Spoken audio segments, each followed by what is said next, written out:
I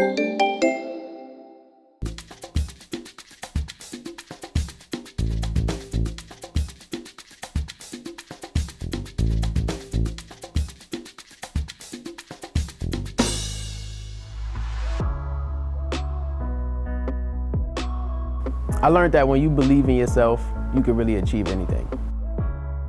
My name is Jermaine Meadows.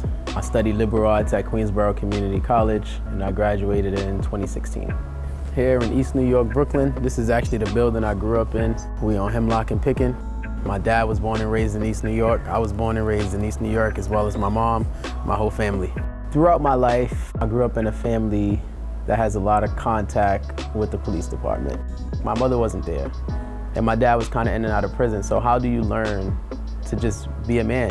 How do you learn to interact when you're in a relationship? What does a healthy relationship look like? It takes a toll after a while. When I first came to visit Queensborough, I was also visiting the track. Track was very important. What kept me running was like, how can I get this pain out? Or how can I express how I feel through running by running fast and pushing myself hard, proving myself to myself.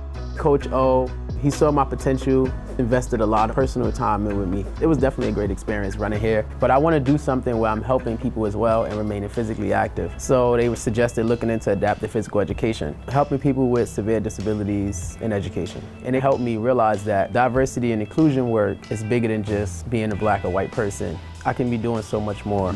We mapped out my whole schedule to where I would graduate on time in 2 years, in which I did. Brockport had the best program.